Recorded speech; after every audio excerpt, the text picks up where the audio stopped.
Hi, this is the old guy at the end of the street again. I just wanted to take a few minutes this morning. It's a beautiful day. It's Monday, the 6th of October. There's a town hall meeting tonight.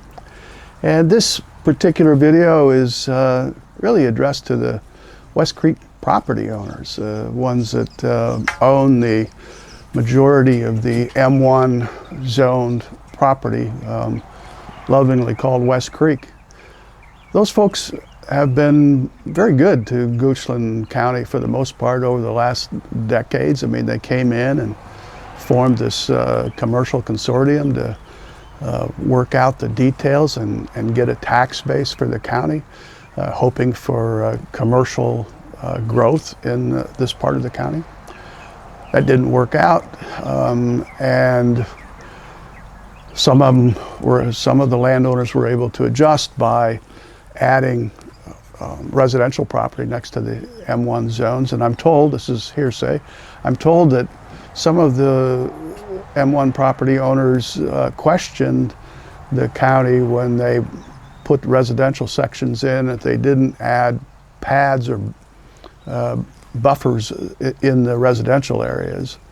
And I guess that's not surprising. Markel Eagle knows that they get paid by the square foot, just like any other business. It's a productivity thing.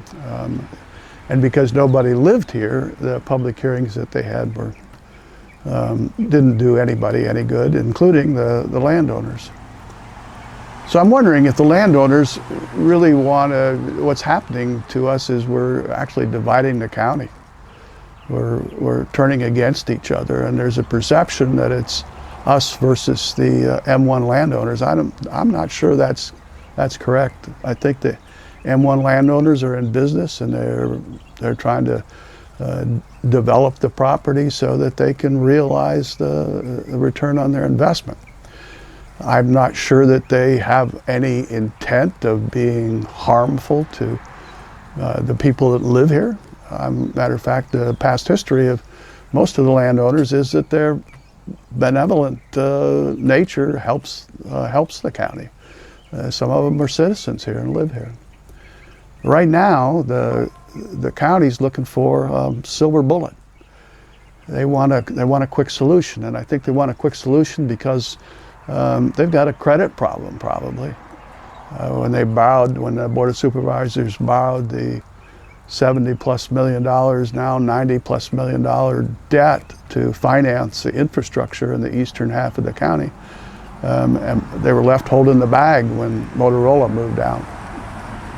Stick around, I'll tell you why they might be left holding the bag again with data centers. But anyway, to the owners, it would be perhaps, I don't know what the county's agenda is. I think speed, haste is the big requirement, because they got a debt that they have to service.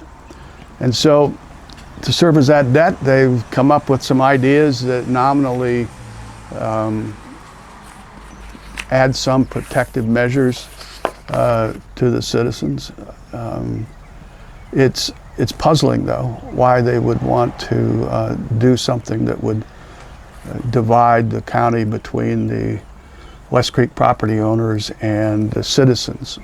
I look at the M1 zoning, and the definition in the first section. This is section 15-261 of the Goochland ordinances. It says, "This district is intended to permit certain industries, ones which do not in any way detract from residential desirability, to locate adjacent to residential uses." So when this was first, when data centers were first put in, of course they weren't quite the same thing. And we've said that over and over and over again, and I'm sure that the landowners appreciate that sentiment. But the bottom line is data centers nowadays are not good.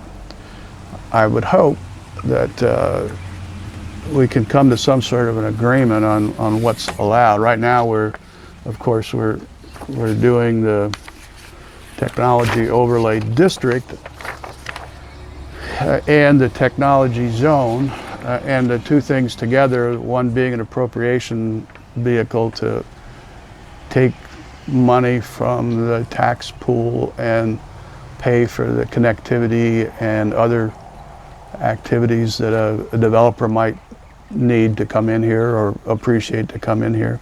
In order to get this, these financial incentives, of course, they have to buy into the TOD, and the TOD nominally increases the safety parameters and residential desirability parameters according to the zoning. I'm not sure that is.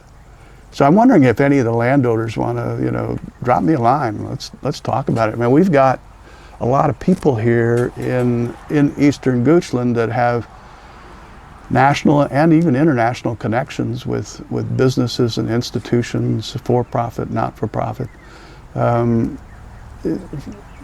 People who've started up sites for Lilly and other large institutions, and I don't think that I don't think that the county administrators are and board of supervisors are taking the cautious approach. They're looking for speed and the silver bullet again to get rid of that debt. It's kind of like a nail looking for a hammer. You know, they got the solution already. It's technical.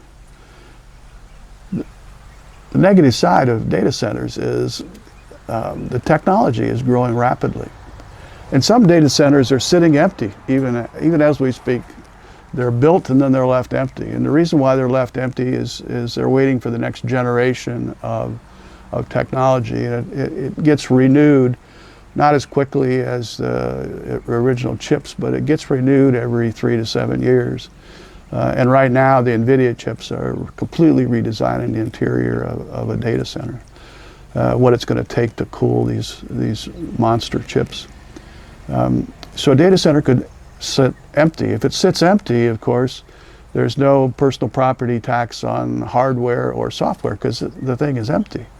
And in fact, if it becomes obsolete, if the technology becomes obsolete, it might be cheaper just to gut the place, take everything out, and then convert it to something else, distribution center or some other large box kind of activity.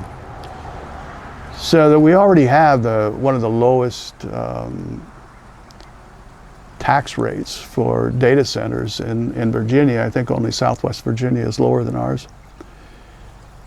So it's very possible that the Board of Supervisors is setting themselves up again for another Motorola-like event where they pay all the taxpayer dollars for the data centers. They bring them in and they sit empty, and there's no tax revenue on it.